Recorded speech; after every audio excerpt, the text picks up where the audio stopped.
guys, this is Absha Rana and you are watching Style Facts with Absha। जी friends, कैसे हैं आप?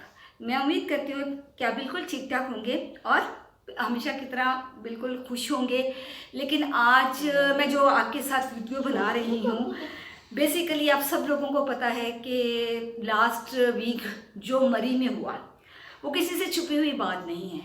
ये जो मरी का इंसिडेंट था बहुत पेनफुल था, बहुत तकलीफदेह है हम सब के लिए, क्योंकि हमारे टूरिस्ट जब दूसरे अपने ही मुल्क में अपने ही लोगों के हाथों जो उनके साथ सलूक हुआ है वो नहायत ही काबिल शर्म है, बहुत ज़्यादा।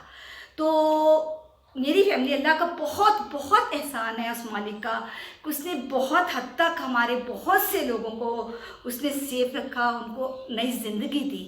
लेकिन कुछ हमारे प्यारे जो हमारे अपने मुल्क के लोग और अपने ही मुल्क में अपनों के हाथों जिस तरह से उनके साथ मरी में हुआ है कि हमारा सर पूरी दुनिया के सामने झुक गया है। बहुत दुख की बात है। आज मेरे साथ जो लोग मौजूद हैं, मेरी अपनी फैमिली के लोग हैं, मेरी अपनी रियल सिस्टर और उनके हस्बैंड। अनफॉर्चुनेटली वो भी गए हुए थे वहाँ पे उन्हीं दिनों में जिस दिनों ये इंसिडेंट हुआ है।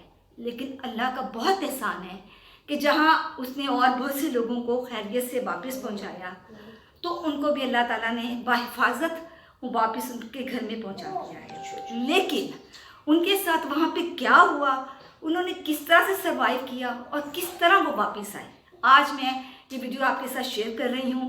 उनसे ही पूछते हैं उन्हीं की ज़बानी कि उन्होंने वहाँ पे क्या कुछ देखा। तो मैं आपकी मुलाकात करवाती हूँ वो दो ऐनी शाहिद जो कि मेरे घर के भी लोग हैं। जी, ये हैं हिना इजाज़ और ये मेरी सिस्टर हैं और ये इनके हस्बैंड हैं डॉक्टर इजाज़। तो ये दोनों लोग भी उस वक्त जब ये इंसिडेंट हुआ है वो मरी में मौजूद थे। तो इनसे पूछते हैं कि उन्होंने वहाँ पे क्या देखा। जी, आप बताएंगे मिस हिना कि आप किस वक्त वहाँ पे गई, किस दिन आप गए थे? आप डॉक्टर साहब आप बताएंगे कुछ? जी, हम यहाँ पहुँचे फ्राइडे को और मुझे वैसे बड़ा शौक है टूर करने का, तो मैंने प्रेडिक्शन देखी और वो मैं तो एक्साइटेड होके गया।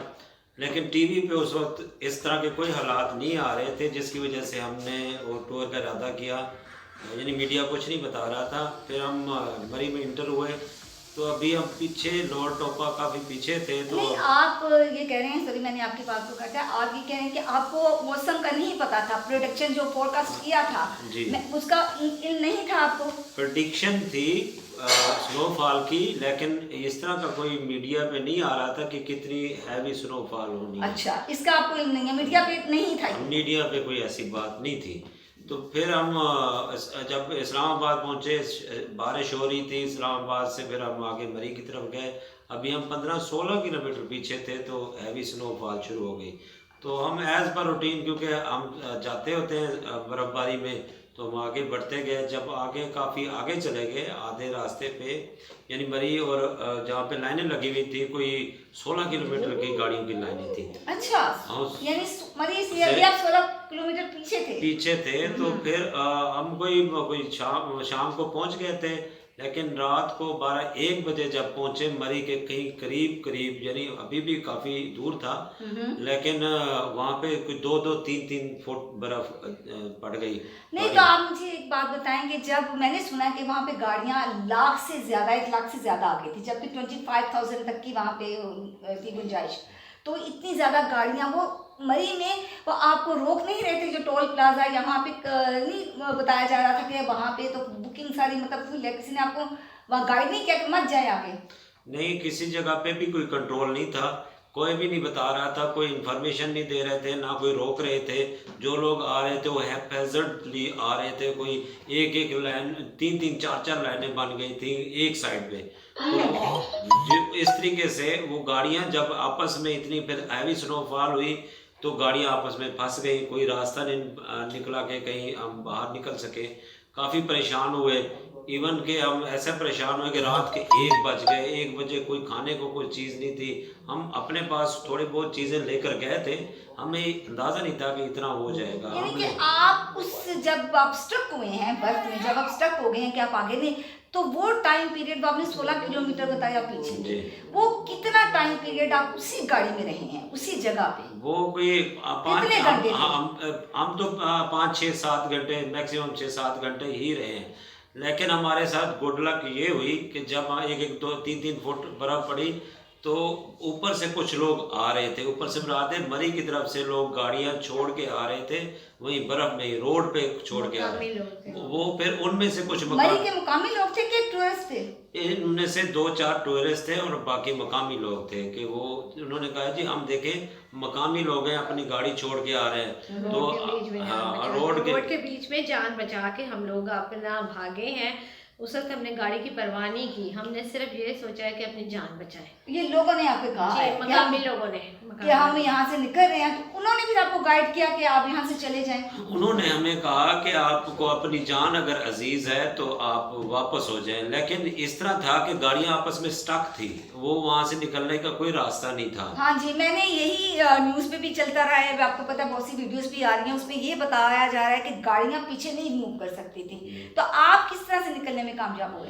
वो इस तरह हुआ कि हमारे खराब हो गई थी, कोई एक गाड़ी हो गई थी, बंद हो गई थी बिल्कुल। अच्छा, तो उन्होंने कहा कि हम मतलब साइड पे करना चाह रहे हैं, तो इस वजह से हमारा थोड़ा सा रास्ता बन कि वो हमें कट मिल गया, यानी हम हाईवे पे थे, एक्सप्रेस वे पे, तो रिवर्स का हमें कट मिल गया, यू टर्न। अच्छा। उसमें जब हमने यू टर्न लिया तो जाहिर है दूसरी तरफ कोई ट्रैफिक नहीं थी, लेकिन बर्फ ही बर्फ थी। कभी हमारी गाड़ी एक साइड पे जाए और कभी दूसरी, हमें इतना खौफ पैदा हुआ कि ऐसे कहीं हम खाई में हाँ जी, ये भी सुनने में आया कि वहाँ पे गाड़ियाँ आपस में बहुत टकराई हैं जी। गाड़ियों। अच्छा, जब आप मुझे ये बताएं कि जब आपने टर्न लिया, यू टर्न आपने लिया, तो डेफिनेटली आप अकेले नहीं थे और भी वहाँ पे काफ़ी गाड़ियाँ थी, तो आप क्या वहाँ पे अकेले निकले थे कि आपने देखा था कुछ और लोग भी बैक कर रहे वापस जा रहे हैं? वो कुछ लोगों से हमने बात की कि आप लोग भी साथ में आ जाएं, लेकिन लोग इस तरह थे, वो कहते थे कि हम आए इतनी दूर से आए, हमने आगे जाना है। उनको बड़ा समझाया, लेकिन उनमें से फिर 2-4 लोग हमारे साथ पीछे पीछे आ गए। फिर इस तरह हो रहा था कि जैसे बम्पर टूट रहे थे, बर्फ में लग रही थी। अच्छा। हमने उसकी परवाह नहीं की, अपनी जान, इतना खौफ था। ये मेरी वाइफ है, ये बड़ी खौफजदा हो गई कि ऐसी सिचुएशन में क्या करना चाहिए। ये हिना आपसे पूछती हूँ कि डेफिनेटली ज़्यादा मर्दों के लिए थोड़े से मजबूत होते हैं, स्ट्रॉन्ग होते हैं, वो इस तरह के जो होते हैं क्राइसिस को भी फेस करते हैं, और ज़रा, लेकिन बीइंग ए फीमेल, क्योंकि औरतें आपको पता है ज़रा जल्दी डर जाती हैं, तो उस वक्त जो सिचुएशन थी, क्योंकि ये जो इंसिडेंट लोगों की डेथ के हुए थे वो तो नेक्स्ट डे उनका तो आपको पता नहीं चला होगा ना, लेकिन आपने जब ये इतनी ज़्यादा हैवी स्नोफॉल देखी और इस तरह का हमने माहौल देखा, डेफिनेटली गाड़ियों में बच्चे भी थे, तो जब ये पोजीशन थी तो उस वक्त आपकी क्या फीलिंग्स थी? आप क्या चाह रही थी? क्या आप ये कह रही थी कि मैं फ़ौरन घर चली जाऊँ, या आप खौफजदा थी, अपने हस्बैंड को आपने सपोर्ट किया, कुछ इस तरह का था? थी नहीं, बिल्कुल मेरी यही फीलिंग थी। इस कदर हैवी स्नो हो रही थी और देख रही थी 7 गाड़ियों में छोटे छोटे बच्चे भी रो रहे थे, काफ़ी फंसे हुए थे, और मैंने अपने हस्बैंड से बार बार यही कहा और एक ज़िद लगा ली। इससे पहले मैंने कभी ज़िंदगी में आज तक इनसे ज़िद नहीं की। उस दिन मैंने ज़िद लगा ली कि आप गाड़ी बैक करें, हमने हर सूरत वापस जाना है। और मैंने उस वक्त ये कहा अगर होटल नहीं मिलता, लोग आ रहे थे होटल के लिए, लेकिन वो इतना वो बता रहे थे कि 25 से 50 हज़ार। मैं उसी तरफ ही आ रही थी कि आप, क्योंकि होटल्स का, और मैंने ये सुना है कि जी वहाँ पे अंडे, कोई मतलब अंडा जो है 250-300 का मिल रहा है, पानी की बोतल 500 की, तो आप जब थे वहाँ पे डेफिनेटली आपको भी खुराक की ज़रूरत हुई होगी, जो घर से लेके बंदा जाता है वो खत्म हो जाता है, तो आपको कोई इस तरह का एक्सपीरियंस हुआ वहाँ पे? क्योंकि मैं असल में मिग्रेन पेशेंट हूँ, मुझे चाय ना मिले तो उससे मेरे हेडेक होता है, तो मुझे तो सबसे पहले, क्योंकि हमारे पास ड्राई फ्रूट थे, बाकी बेकरी की चीज़ें थी, मैं चाय के लिए कोई सामान नहीं था। चाय के लिए मैंने एक साइड पे वो पूछा एक होटल से, तो वो उन्होंने कहा जी 450 रुपये का एक कप वो देंगे। तो ये 450 का?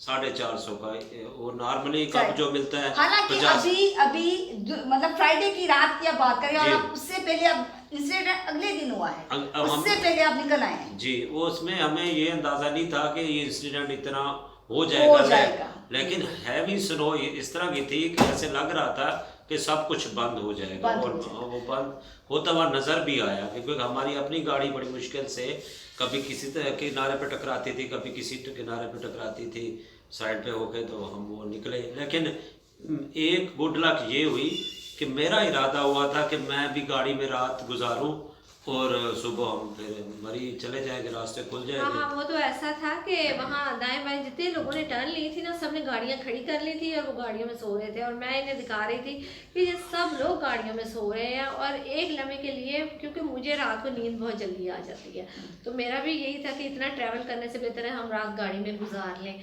लेकिन अल्लाह पाक ने फिर दिल में ये ख्याल नहीं आने दिया और हम दोनों हिम्मत करके चल पड़े।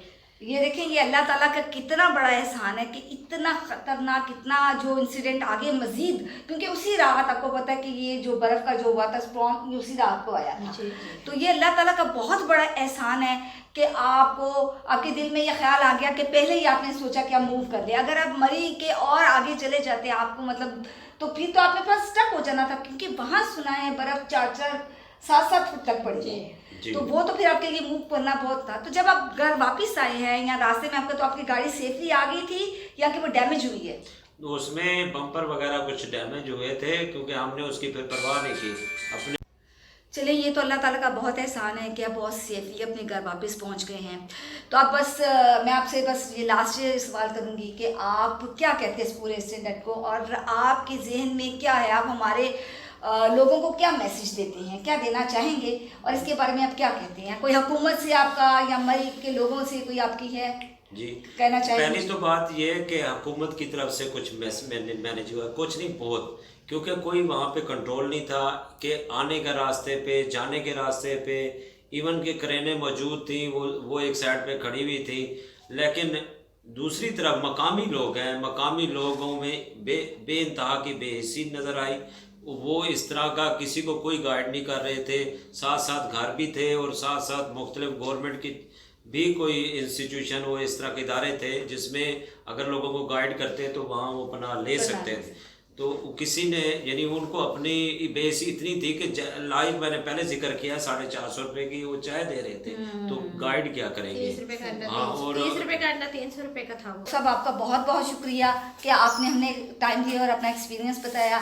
आपका भी बहुत बहुत शुक्रिया कि आप दोनों ने थोड़ा सा वक्त अभी निकाला। तक हमारे जहन में वो सीन अभी तक है, इतने दिन गुजरने के बावजूद वो जहन से नहीं जा रहा। बस ये ज़ाहिर, इस तरह के इंसिडेंट इतनी आसानी से तो जहन से जाते ही नहीं हैं। चलिए, अल्लाह ताला का एहसान है कि आप खैर आफियत से अपने, आपका बहुत बहुत शुक्रिया। Thank you. तो जी गाइस, ये वीडियो थी जो मैंने आज आपके साथ शेयर की, मेरी फैमिली का इंसिडेंट था। और जैसा कि आपको पता है कि मरी में लोगों के साथ क्या हुआ, हम लोगों से डिफरेंट वीडियोस देखी हैं, डिफरेंट लोगों से हम उनके व्यूज़ भी लिए हैं और भी कुछ लोगों से मैंने लिए हैं। तो क्योंकि ये फैमिली का इंसिडेंट था, तो इसलिए मैंने सोचा कि फैमिली के कुछ लोग गए हुए हैं, तो क्यों ना उनसे उनकी राय जानी जाए और ये जो वीडियोस चल रही हैं उसको देखा जाए कि क्या वो उसमें कितनी सच्चाई है। तो वो जो बातें सुनने में आ रही थी, ये वहाँ पे खुद विजुअलाइज करके आए हैं, खुद देख के आए हैं, तो ये मैंने आपके साथ उनका इसलिए एक्सपीरियंस शेयर किया था। तो ये वीडियो थी, आई होप कि आपको पसंद आई होगी। ये कोशिश है जो मैंने आपको मुल्क के हालात और अपने मुल्क पाकिस्तान के मुतालिक कि अपने ही मुल्क में अपने ही लोगों के साथ इस तरह के वाक़यात होना, तो हम जितना भी इसको कंडेम कर सकते हैं हमें करना चाहिए। मेरी आपसे रिक्वेस्ट है कि आप भी इस तरह के जो लोग हैं, स्पेशली जो मरी माफिया है, उनका बायकॉट किया जाए, ताकि कम से कम बीइंग के इंसान, इतनी तो इंसानियत होनी चाहिए आप में कि आप अपने ही भाइयों का खून चूस रहे हैं, आप औरतों को अपने जेवर तक देने पड़े, तो क्या हम किस बात के पाकिस्तानी हैं? इस चीज़ को थोड़ा सा आप लोग, आप सब लोग इसको रियलाइज़ करें और जितना भी हो सकता है इसको कंडक्ट करें। तो इसके साथ मेरी वीडियो का वक्त ख़त्म हुआ। इंशाल्लाह ताला आपके साथ बहुत जल्द फिर मुलाकात होगी। तब तक के लिए मुझे इजाज़त दीजिए। अल्लाह हाफिज़।